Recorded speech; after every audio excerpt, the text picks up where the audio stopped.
ঠাকুরগাঁওয়ের পীরগঞ্জে এতিমের টাকা নয়-ছয় করার অভিযোগ উঠেছে এতিমখানার সভাপতির বিরুদ্ধে।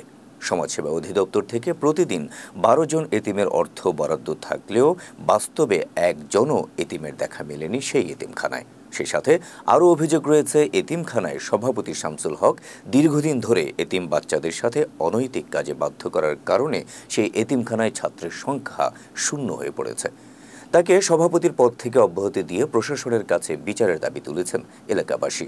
ঠাকুরগাঁও থেকে SK সোহেল রানা মাসুমের রিপোর্টে বিস্তারিত।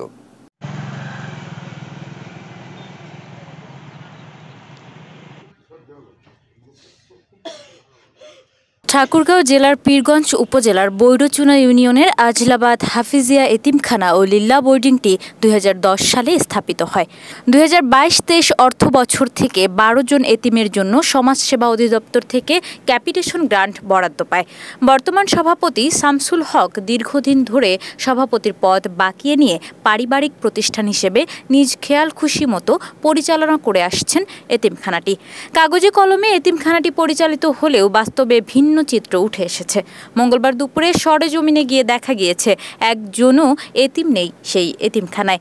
এ বিষয়ে সভাপতি শামসুল হক সাংবাদিকদের বলেন ভিন্ন কথা। তিনি বলেন, আমরা এতিমখানায় এতিমদের ছুটি দিয়েছি। আমি মোহাম্মদ শামসুল আলম, আজলাবাদ হাফিজিয়া মাদ্রাসার প্রতিষ্ঠাতা এবং সভাপতি। 2023 সাল থেকে আমি সরকারি ক্যাপিটেশন পাইছি। প্রথমে পাইছিলাম 3টা, এরপরে 9টা, 12টা, বর্তমানে 12টা পাইতেছি। এখনও সামনের দিকে বরাদ্দ আসে নাই, কতটুকু আসে না আসে।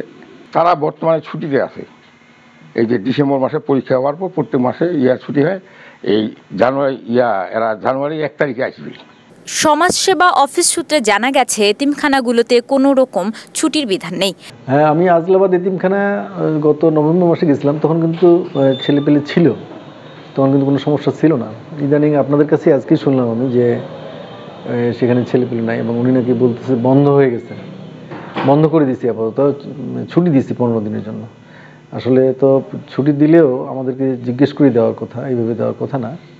তো ঠিক আছে, আমরা বিষয়টা দেখবো আর কি।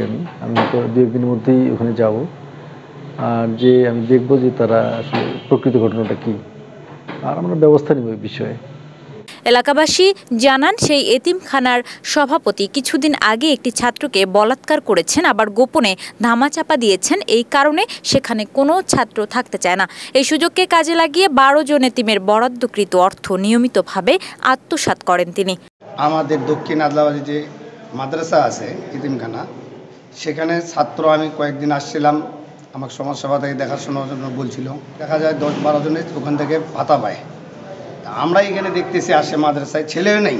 এখন ছেলে নাই, তাহলে ওখানে মাদ্রাসা চলে কীভাবে? তারপরে উনি যে মনে করেন যে 12 জনের টাকা ওখান থেকে উত্তোলন করে, এখানে 12 জন তো দূরে, তো 5টা লোকও নেই ইতিম, তাহলে ওটা তো আমাদের এমনিই তো অবৈধ।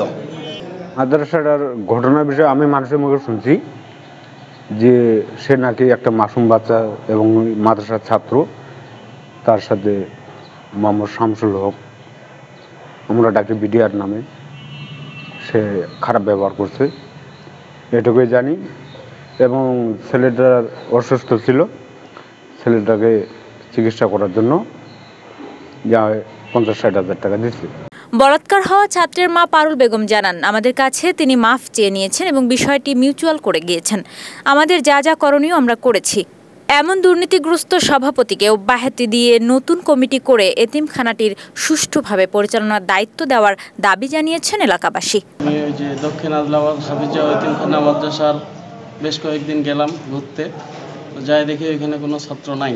আমার জানা মতে সমাজসেবা থেকে উনি 12 জন এতিমের নামে 24,000 টাকা নিয়ে আসতেছে। এটা আমার মনে হয় উনি নিজেই আত্মসাৎ করতেছে। এটা তো ঠিক না। আমরা এলাকাবাসী হিসাবে চাই যে প্রকৃত এতিমের টাকা যেন প্রকৃত এতিমের কাছেই যায়। 3 বছর গত হয়ে গেল আমি ইউপি সদস্য নির্বাচিত হওয়ার।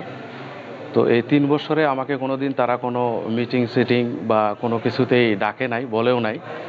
আসলে কতজন এতিম বাচ্চা, প্রকৃত এতিম বাচ্চা ওই জায়গায় আছে আমি শুধু শুনি যে ওখানে মুখে শোনা আর কি, যে 12 জনের সরকারি ভাতা উত্তোলন করে।